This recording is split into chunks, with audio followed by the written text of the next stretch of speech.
दोस्तों नमस्कार, मैं हूं पवन त्यागी। दोस्तों असम में हेमंत बिस्वा शर्मा ने एक नया कानून पास कर दिया है और विधानसभा में पास हुए इस कानून के तहत एक एसओपी जारी की गई है, जिसके अनुसार अब कोई भी मुसलमान असम के अंदर किसी हिंदू की जमीन को नहीं खरीद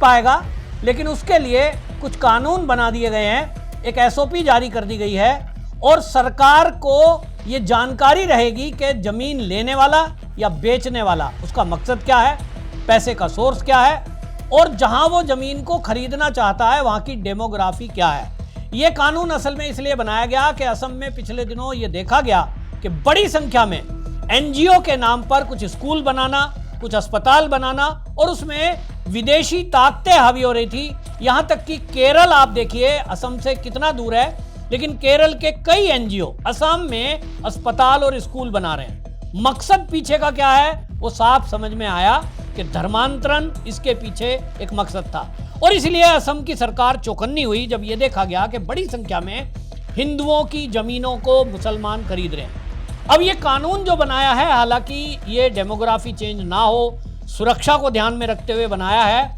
लेकिन ये खाली मुसलमानों पर लागू है ऐसा नहीं है। हिंदू भी अगर मुस्लिम एरिया में कोई जमीन खरीदता है, इसमें भी सरकार को जानकारी देनी होगी। यानी ये अंतर धार्मिक जमीन सौदा ये कानून है और इसके तहत जो एसओपी जारी की गई है उसमें कुछ चीजें बताई गई हैं। इसमें सुरक्षा,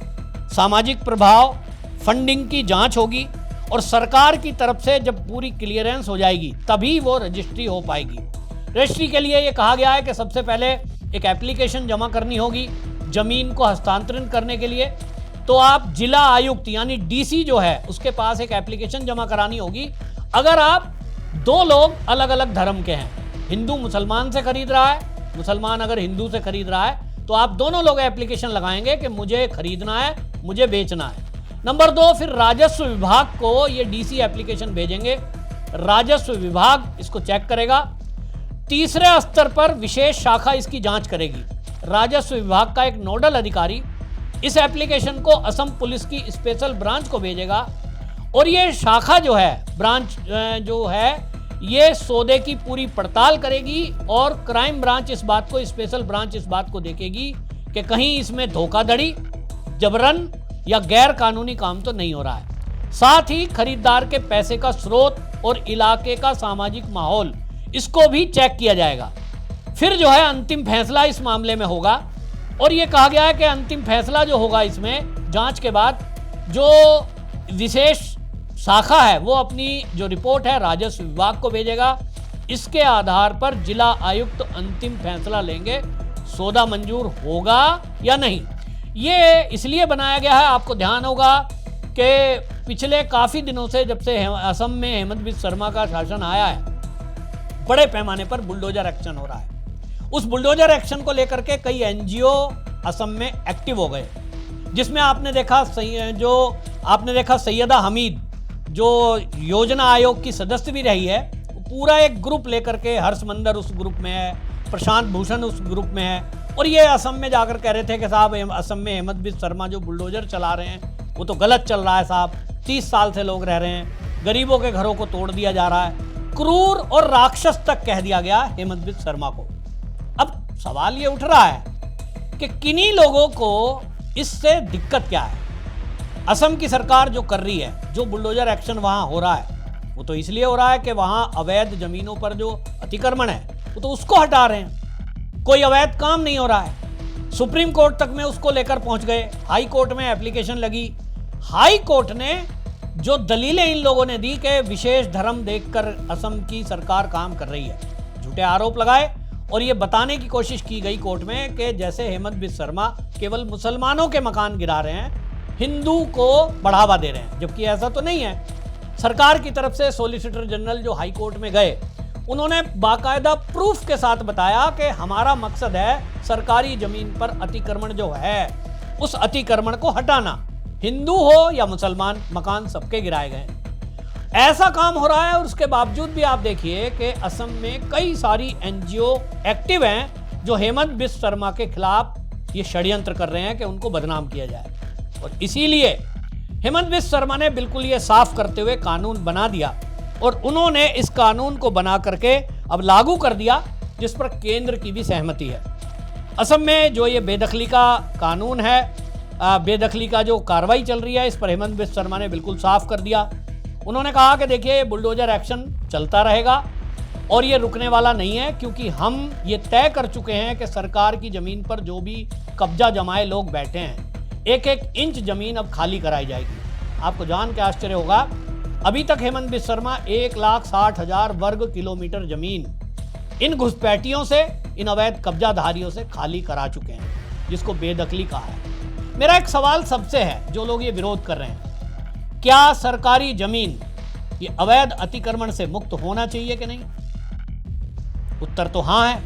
लेकिन लोग विरोध कर रहे हैं। क्यों कर रहे हैं? क्योंकि उनको एक नैरेटिव गढ़ना है, एक लोगों को भड़काना है, और उनकी कोशिश है कि असम में किसी तरह से लोगों को भड़काकर सड़कों पे उतार दिया जाए, अराजकता का माहौल पैदा कर दिया जाए, जिससे कि अब थोड़े दिन बाद जब चुनाव होंगे तो वहाँ कांग्रेस की सरकार को स्थापित कर दिया जाए। पूरा लेफ्ट लिबरल गैंग कांग्रेस के इशारे पर वहाँ पूरा इकोसिस्टम इनका एक्टिव है,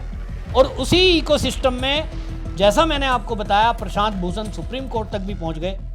और उन्होंने कहा कि असम सरकार जो ये घुसपैठियों को बताकर यहाँ से बाहर भेज रहे हैं, बांग्लादेश भेज रहे हैं, इनमें तो कई लोग ऐसे हैं साहब, यहाँ 30 साल से रह रहे हैं, 40 साल से रह रहे हैं। प्रशांत भूषण ने सुप्रीम कोर्ट में झूठ तक के आरोप लगा दिए, झूठा आरोप लगाते हुए कह दिया साहब इनको तो समुद्र में फेंका जा रहा है। इस पर सुप्रीम कोर्ट ने कड़ी फटकार लगाई, बोला भाई अगर आप कह रहे हैं कि जो बांग्लादेशी लोग हैं उनको समुद्र में फेंक दिया, आपके पास सबूत क्या है? सबूत पेश कर नहीं पाएंगे, लेकिन इनको